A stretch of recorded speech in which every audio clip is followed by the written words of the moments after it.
The ICC prosecutor Karim Khan has arrived in the Democratic Republic of Congo. His visit comes as the country battles an insurgency by M23 rebels. The group, backed by Rwanda, have seized two major cities in eastern DRC. Khan is due to meet President Tshisekedi as well as local UN representatives and victims of the current conflict during his visit. We can now go across to France 24's correspondent Catherine Norris-Trent standing by in Kinshasa. Catherine, Karim Khan's in town. What's the purpose of his visit? Well, he's here to look into potential war crimes and is especially worried, he said on arrival, about the situation in the east of the Democratic Republic of Congo.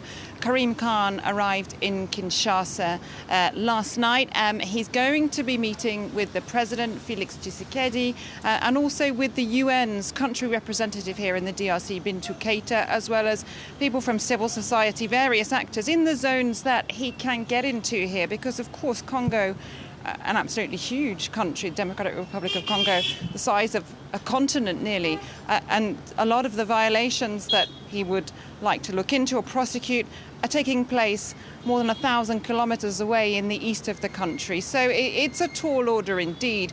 There's talk that he could set up a special tribunal, or the ICC could set up a special tribunal for the DRC.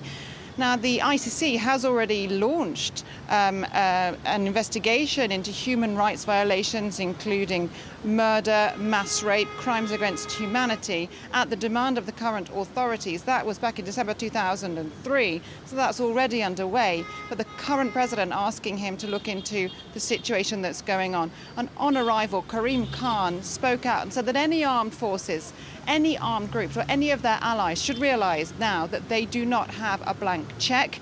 I'll have to wait and see if those words, that desire to bring justice, can be translated into action in this very difficult terrain. Catherine, schools have reportedly reopened in Bukavu in Kivu province. What exactly are you hearing?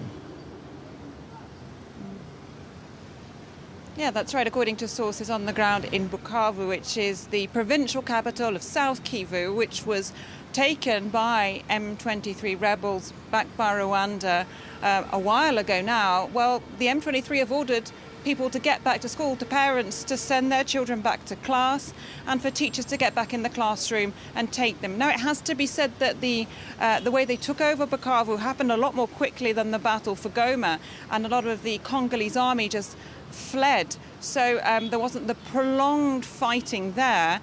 They're trying to show that they are in charge in these towns where they now have a presence. And so that one of the signs of normality that they've been trying to give is getting things like schools reopened. They've also held a large meeting today in the town of Sake, near Goma in North Kivu, trying to say that they will re-establish electricity and water supply and things like that. So very much this image they want to give of being in control. That is their image, by the way. The authorities here in Kinshasa say they have absolutely no right to be there. There's an incursion onto their territory, their sovereignty. But I want you to take a listen to some of the people who were interviewed by reporters on Monday as those children started heading back to schools in Bukavu under M23 control. We have agreed to send the children to school for their well-being. We have accepted and taken responsibility because we are their parents, their guardians, and it is up to us to take care of them.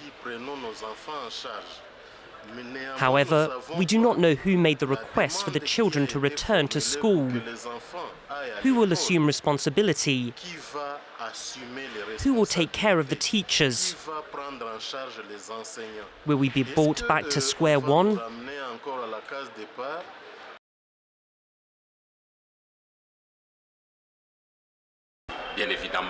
Of course, after the recent events, it's normal that not everything is fully operational on the first day, but we have begun. Regarding how classes will go, we will discuss it with the authorities.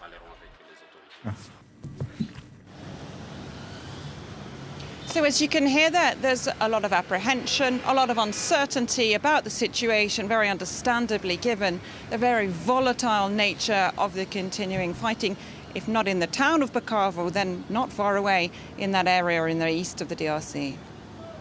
Catherine, new peace negotiators have been named. Who are they exactly, and will it realistically change anything on the ground?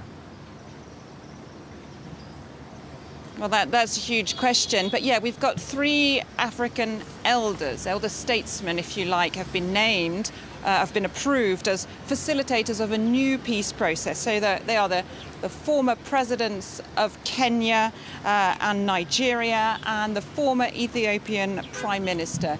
So it's hoped that their age, their status, their diplomatic connections can try and move things forward. Some of them have worked on the Congo question before, because of course it's a very long-running negotiation. Look, there have been previous peace processes running. The East African community, the South African development community, they had agreed to come together and combine their efforts. Where this new peace process will fit in, we need to wait and see. But it just shows, African leaders are trying to push for an end to this long-running crisis, but it's clearly going to be a very complicated process with no ceasefire holding out at the moment, and it seems not much dialogue taking place right now.